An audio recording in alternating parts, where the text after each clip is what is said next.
चलो बच्चों, तो आज हम लोग अकाउंट में सेकंड पार्ट का सेकंड चैप्टर कंटिन्यू करें, जिसका नाम है अकाउंटिंग फॉर डिबेंचर। देखो, इस चैप्टर में कल हम लोग फाइनल एक्सरसाइज के क्वेश्चन देख रहे थे ना, जिसमें क्वेश्चन नंबर 4 और 5 हमने देखा था, जिसमें टॉपिक देखे थे हमने कि एक तो सिंपल एंट्रीज जो होती है, एप्लीकेशन, अलॉटमेंट, कॉल, उसकी सिंपल एंट्रीज होती है, वो सिंपल एंट्रीज देखी थी।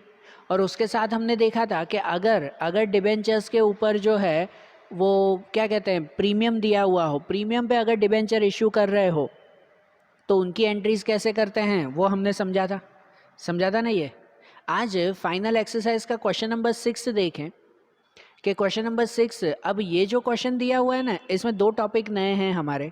हाँ, एक ही क्वेश्चन में दो टॉपिक नए हैं।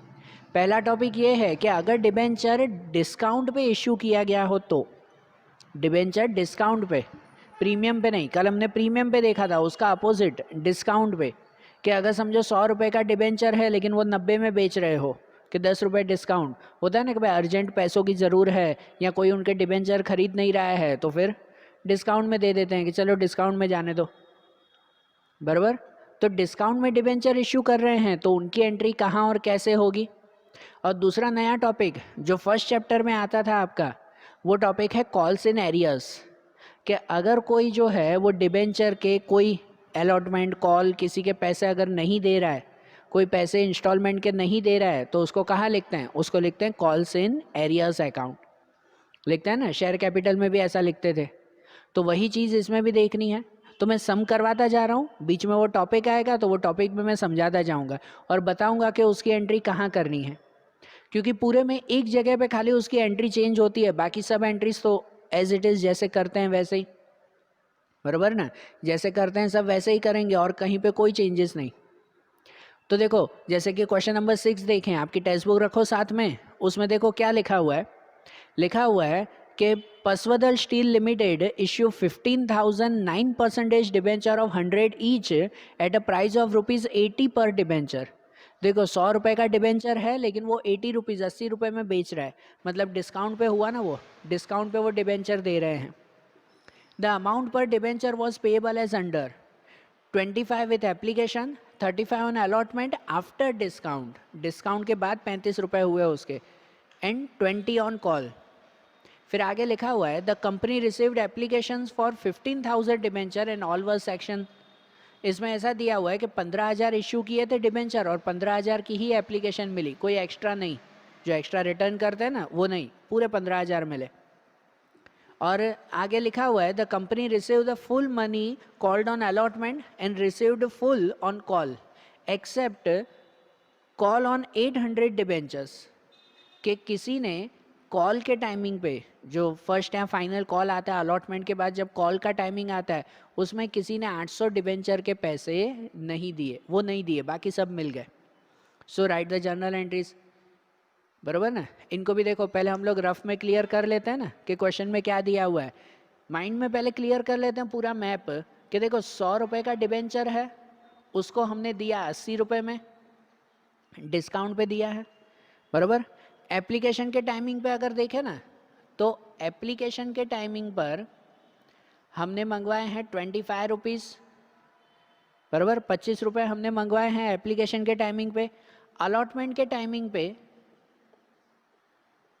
अलॉटमेंट के टाइमिंग पे हमने 35 रुपये, 35 रुपीज़ मंगवाए हैं, लेकिन लिखा हुआ है आफ्टर डिस्काउंट, डिस्काउंट के बाद 35 रुपये हुए, बराबर। तो देखो डिस्काउंट हमने कितना दिया है, कितना दिया है, 80, 100 के 80 किए, मतलब कि भाई 20 रुपये का डिस्काउंट किया हमने, 20 रुपये का डिस्काउंट किया ना। इसका मतलब ऐसा हुआ कि अलॉटमेंट पे है ना, अलॉटमेंट में एक्चुअल अलॉटमेंट के 55 रुपीज़ होते होंगे, लेकिन 20 रुपये माइनस करके हमने मंगवाए खाली 35 रुपये डिस्काउंट देकर। जैसे देखो प्रीमियम होता है, कल हमने प्रीमियम समझा था, तो प्रीमियम भी तीनों में नहीं होता है, एप्लीकेशन, अलॉटमेंट, कॉल, तीनों में प्रीमियम नहीं, कोई एक पे प्रीमियम खाली ना। अब इसमें भी डिस्काउंट है तो तीनों जगह पर डिस्काउंट नहीं देंगे। अलॉटमेंट के टाइमिंग पे उन्होंने डिस्काउंट दिए वो 20 रुपये, जो 20 रुपये डिस्काउंट देना है तो वो कौन सा, अलॉटमेंट के टाइमिंग पे दिया। और लिखा हुआ था ना 35 आफ्टर डिस्काउंट, मतलब एक्चुअल जो है वो 55 रुपीज़ का होगा अलॉटमेंट का, और उसमें 20 रुपये डिस्काउंट दे दिए उसके, तो अलॉटमेंट पे 35 मंगवाए हमने, बराबर। और कॉल में, तो कॉल में बाकी के 20 रुपये, कॉल के टाइमिंग में 20 रुपये। काउंट करो, देखो 25 और 35 60, 60 और 20 80, तो 80 रुपीज़ ही हमने मंगवाया ना, 20 रुपये अलॉटमेंट के टाइमिंग पे डिस्काउंट दिए। और जो दिया हुआ है कि कॉल के टाइमिंग पर 800 डिबेंचर के पैसे नहीं मिले। सिर्फ कॉल क्या ना, कॉल के टाइमिंग पर 800 डिबेंचर के पैसे नहीं मिले थे, उसकी भी एंट्री करेंगे। फिर समझ आ रहा है? पहले है ना पूरा मैप माइंड में क्लियर कर लिया करो कि हाँ हमें ये स्टेप्स चलने हैं, फिर एक एक स्टेप करते जाओ। जैसे देखो एप्लीकेशन में तो कोई काउंटिंग नहीं है, ना डिस्काउंट है, ना बाकी है, ना कुछ, एप्लीकेशन में तो कुछ भी नहीं। तो इसका मतलब एप्लीकेशन की तो सिंपल एंट्रीज होगी ना, स्टेप बाय स्टेप करते हैं ना, पहले एप्लीकेशन फिर अलॉटमेंट की करेंगे ना, तो उसमें डिस्काउंट की एंट्री ध्यान देंगे कहाँ करनी है। कॉल की करेंगे ना, तो उसमें ये एंट्री ध्यान देंगे कि भाई इसके कहाँ पर लिखेंगे हम लोग, बराबर। तो एक एक स्टेप करते जाए, मैं समझाता भी जाऊँगा। जिसमें सबसे पहले एप्लीकेशन की एंट्रीज कर दें, तो एप्लीकेशन की तो सिंपल एंट्रीज आती है। सबसे पहले पैसे मिलना, एप्लीकेशन के पैसे मिले हमें वो लिखेंगे, बराबर। कितने डिबेंचर हमने इशू किए हैं यहाँ पर, तो 15,000 डिबेंचर इशू किए हैं। 100 रुपये का डिबेंचर है, लेकिन डिबेंचर कितने, 15,000 डिबेंचर है, बराबर। 15,000 डिबेंचर हमने इशू किए हैं, ऐसा है ना। तो सबसे पहले हम लोग एप्लीकेशन की एंट्री से शुरू करें। फर्स्ट एंट्री, अब पूरा फॉर्मेट बनाना, हाँ, और फॉर्मेट बना के लिखना। तो जैसे पहली एंट्री शुरू करें, एप्लीकेशन के टाइमिंग पर पैसे मिलते हैं उसकी एंट्री, तो उसकी एंट्री हम लोग करते हैं bank account debit to 9% debenture application account. 9% debenture application account, क्योंकि देखो इसमें 9% दिया हुआ है कि नहीं, इसमें दिया हुआ है ना। कल जो सम्स कर रहे थे उसमें 10% था, वो जो क्वेश्चन में हो, इसमें लिखा हुआ है ये 9% डिबेंचर, तो यहाँ सब एंट्रीज में 9% ही लिखेंगे कि bank account debit to 9% debenture application account. कितने रुपए लिखेंगे उसमें, अमाउंट कितनी लिखें, तो 25 रुपीज़। किसके 25, तो 15,000 के, 15,000 के 25 रुपीज़ लिखेंगे। तो 15,000 के 25 रुपीज़, 15,000 के 25 रुपीज़ कितने मिलेंगे, 3,75,000। कितने मिलेंगे, 3,75,000। ये किसके मिले हमें, एप्लीकेशन के पैसे मिले हमें, ऐसा ना। फिर इसके बाद दूसरी एंट्री, एप्लीकेशन में जनरली दूसरी एंट्री आती है कि अगर एक्स्ट्रा पैसे मिले हो तो उसे रिटर्न करना, ऐसे करते हैं ना। दूसरी एंट्री, कुछ एक्स्ट्रा मिला हो तो रिटर्न करना। यहाँ तो कुछ एक्स्ट्रा मिला ही नहीं है हमें, कि 15,000 डिबेंचर थे, वो पूरे 15,000 ही है, एक्स्ट्रा नहीं मिला है हमें। तो इसका मतलब सेकेंड एंट्री नहीं करेंगे रिटर्न की, बराबर, रिटर्न की एंट्री नहीं करेंगे। अब तीसरी एंट्री करें, तो उसके बाद वाली एंट्री आती है कि अगर रिटर्न कुछ नहीं करना है तो ये पूरी अमाउंट को कैपिटल में ट्रांसफ़र कर देते हैं, बराबर ना, कैपिटल में ट्रांसफ़र करते हैं वहाँ पर। तो यहाँ पर सेकेंड एंट्री करें हम लोग कि इसको कैपिटल में ट्रांसफ़र करें, रिटर्न तो कुछ करना नहीं है, तो उसकी एंट्री करें 9% debenture application account debit to 9% debenture account. 9% debenture application account debit to 9% debenture account.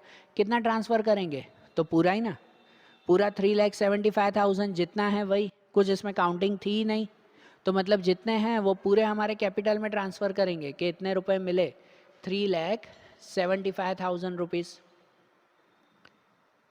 बराबर। ये हो गया उसमें।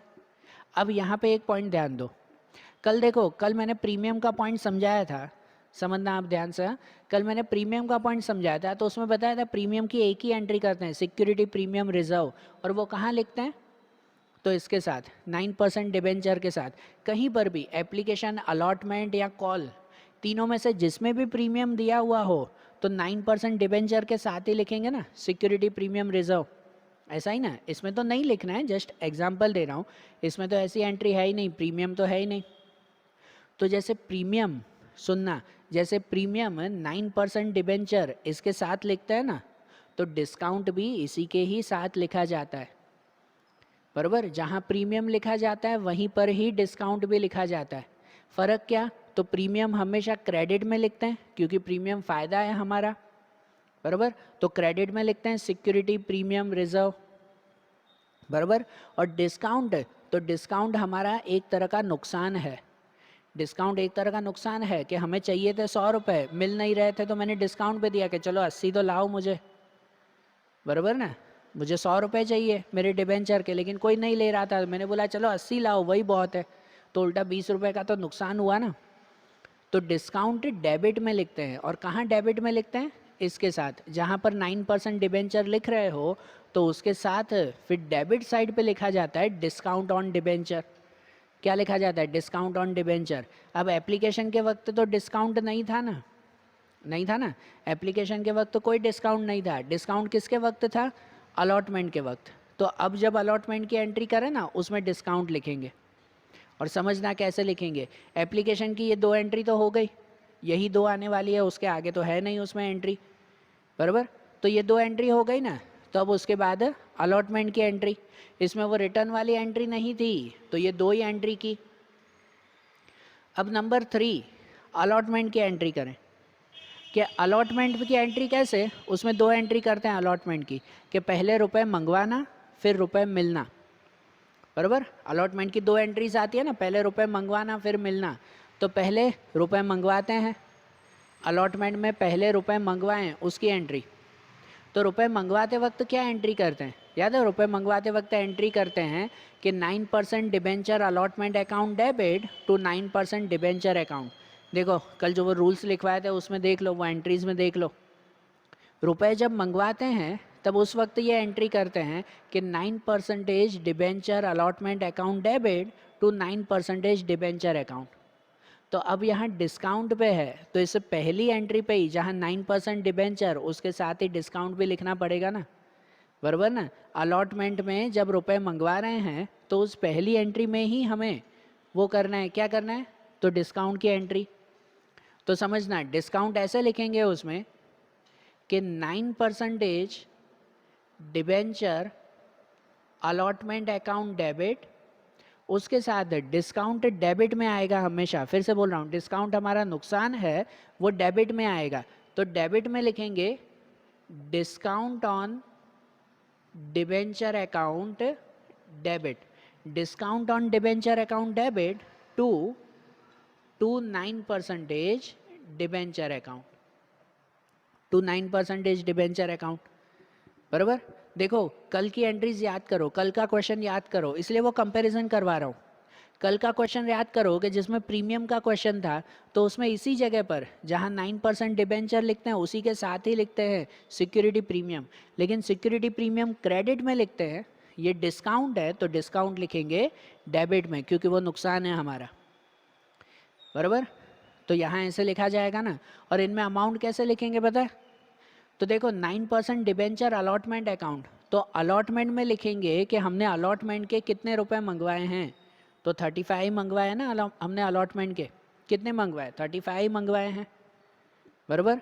तो वहाँ पर 35 लिखेंगे 35 रुपीज़ के हिसाब से। फिर डिस्काउंट है, कितने का डिस्काउंट है वो? तो कितने का डिस्काउंट है? 20 रुपये का, तो 20 रुपये का डिस्काउंट लिखेंगे उस पर, बराबर। यहाँ 20 रुपये का डिस्काउंट। और 9% डिबेंचर, तो 9% डिबेंचर में लिखते हैं पूरी अमाउंट। पूरी अमाउंट मतलब पूरे 55 रुपीज़, अलॉटमेंट के 55 थे ना पूरे, 20 रुपये डिस्काउंट दिए थे, ठीक है। तो ऐसे अमाउंट लिखेंगे। समझना कि सबसे पहले 9% डिबेंचर अलॉटमेंट अकाउंट, तो अलॉटमेंट के कितने हुए? अलॉटमेंट के 35 रुपीज़ ही हुए। 35 रुपीज़ किसके हिसाब से? 15,000 के हिसाब से। तो 15,000 के हिसाब से 35 गिनो ना, 15,000 मल्टीप्लाई 35, तो वो हो जाते हैं 5,25,000। कितना हो जाता है? 5,25,000। फिर यहाँ पे डिस्काउंट ऑन डिबेंचर, डिस्काउंट के गिनेंगे, डिस्काउंट के 20 रुपये हैं, डिस्काउंट के 20 रुपये, तो 15,000 के 20 रुपये, 15,000 के 20 रुपये हो जाते हैं 3 लाख, 3 लाख रुपीज़, बराबर। और यहाँ पे टू 9% डिबेंचर अकाउंट, 9% डिबेंचर में लिखेंगे ये टोटल 55, टोटल 55 लिखेंगे। या तो फिर इन दोनों का टोटल लिखेंगे कि अगर 55 है तो 15,000 के 55 रुपीज़, 15,000 के 55 रुपीज़ हो जाते हैं 8,25,000, बराबर। ऐसे हुआ ना, ये अलॉटमेंट की एंट्री हुई और उसके साथ डिस्काउंट। समझ आई बात? ये याद रखना बेटा, डिस्काउंट का पॉइंट याद रखना कि जहाँ पर ये 9% डिबेंचर लिख रहे हो उसके साथ ही डिस्काउंट भी लिखना है। अगर यहाँ होता ना एप्लीकेशन के वक्त अगर डिस्काउंट होता तो यहाँ जो 9% डिबेंचर लिखा है उसके साथ डिस्काउंट लिखते। अगर कॉल्स में होता तो उसमें जहाँ 9% डिबेंचर लिख रहे हो उसके साथ डिस्काउंट लिखना, बराबर। ये चीज़ ध्यान रखना, जैसे प्रीमियम भी इसके साथ लिखते हैं, डिस्काउंट भी इसके साथ ही, ये 9% डिबेंचर के साथ, प्रीमियम क्रेडिट में, डिस्काउंट डेबिट में। ओके, तो ये अलॉटमेंट की पहली एंट्री हो गई। और दूसरी एंट्री क्या करते हैं अलॉटमेंट की? तो अलॉटमेंट की दूसरी एंट्री करते हैं, यहाँ कर रहा हूँ कि पैसे मिल जाना, अलॉटमेंट के पैसे मिलना, वो दूसरी एंट्री करता है ना। तो उसमें एंट्री की जाती है अलॉटमेंट में कि पैसे मिलना, उसके लिए bank account debit to 9% debenture allotment account, bank account debit to 9% debenture allotment account. और मिलेंगे कितने कितने मिलेंगे इसमें? तो इसमें तो अलॉटमेंट के 35 मिलेंगे ना, डिस्काउंट करके दिया है तो डिस्काउंट के पैसे थोड़ी मिलने वाले हैं, बराबर। डिस्काउंट के पैसे थोड़ी मिलेंगे, इसलिए तो वो डेबिट में लिखते हैं कि ये नुकसान है, उसके पैसे नहीं मिलेंगे, मिलेंगे खाली अलॉटमेंट के। कितने? 5,25,000, वही ना 15,000 के 35 रुपये, 35 रुपीज़ के हिसाब से कितने मिलेंगे हमें? 5,25,000। मतलब यहाँ बैंक अकाउंट में लिखा जाएगा कि 5,25,000 हमें मिले, बराबर। तो ये हो गई अलॉटमेंट की एंट्री। अब अलॉटमेंट के बाद आखिरी कॉल की एंट्री। कॉल की एंट्री करें कि उसमें भी अगर एंट्री करें ना, नंबर 5 करके लिखें कि उसमें भी सबसे पहले पैसे मंगवाना और उसके बाद पैसे मिलना। तो सबसे पहले पैसे मंगवा रहे हैं तो मंगवाएंगे तो कितना उसमें, कि उसकी एंट्री कैसे करते हैं? 9% debenture call account debit to 9% debenture account, 9% debenture call account debit to 9% debenture account, बराबर। और इसमें कितना लिखेंगे हम लोग? तो 20 रुपीज़ लिखेंगे। 20 रुपये मंगवाए थे ना, इसमें कोई डिस्काउंट तो है नहीं, 20 रुपये मंगवाए थे 15,000 के हिसाब से, तो 15,000 के 20 रुपीज़ मीन्स 3 लाख, 3 लाख हमने मंगवाए, बराबर। ऐसे हो जाएगा 9% debenture call account debit to 9% debenture account, बराबर ना, ये 3 लाख रुपीज़। और इसमें इसके बाद हम लोग एंट्री करेंगे कि इसके पैसे मिले, वो कॉल के पैसे मिले उसकी एंट्री। तो उसकी एंट्री करते हैं यहाँ नंबर 6 लिखकर कि bank account debit to 9% debenture call account, bank account debit to 9% debenture call account. अब यहाँ पैसे मिले, हमने मंगवाए 3 लाख, तो पूरे 3 लाख मिले यहाँ पर नहीं। अब यहाँ पर नया पॉइंट है ना कि हमने मंगवाए थे 3 लाख लेकिन पूरे नहीं मिले। क्यों नहीं मिले? क्योंकि ये 800 डिबेंचर किसी के पास थे, उसने पैसे नहीं दिए थे। मतलब 800 डिबेंचर के 20 रुपये के हिसाब से, 800 डिबेंचर के 20 रुपये के हिसाब से 16,000 रुपये नहीं मिले, नहीं मिले ना, 16,000 हमें नहीं मिले 800 डिबेंचर के 20 रुपये के हिसाब से। मतलब मंगवाए थे हमने 3 लाख रुपए, 3 लाख मंगवाए थे लेकिन उस 3 लाख में से 16,000 नहीं मिले, तो बाकी कितने मिलेंगे? बाकी मिले हमें 2,84,000 रुपीज़, बराबर। 3 लाख मंगवाए थे, उसमें से ये 16,000 नहीं मिले, तो बाकी के 2,84,000 मिले ना हमें।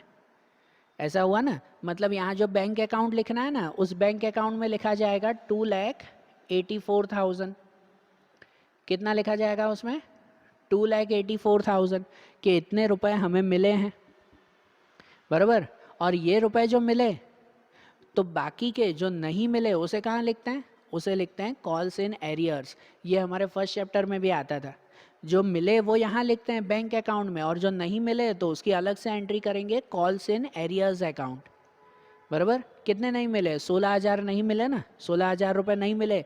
या 800 डिबेंचर के 20 रुपये के हिसाब से 16,000 रुपये नहीं मिले थे, तो उसकी एंट्री करेंगे यहाँ नंबर 7 में कि calls in arrears account debit, calls in arrears account debit to 9% debenture call account. बराबर। Calls in arrears account debit to 9% debenture call account के कितने रुपए नहीं मिले? तो 16,000 नहीं मिले हमें। बराबर। तो ये हो गई सब एंट्रीज, एप्लीकेशन, अलॉटमेंट, कॉल, ये तीनों की एंट्री कर दी ना हमने। बराबर।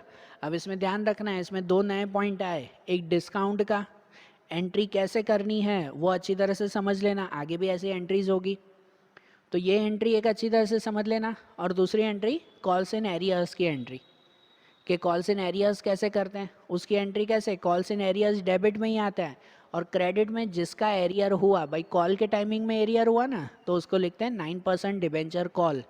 अगर अलॉटमेंट के टाइमिंग में होता तो कॉल्स इन एरियर्स और लिखते 9% डिबेंचर अलॉटमेंट। बराबर, ऐसे लिखा जाता है ना उसे। तो आज जैसे ये एंट्री की उसे अच्छी तरह से समझ लो, दोनों टॉपिक अच्छी तरह से माइंड में बिठा लो।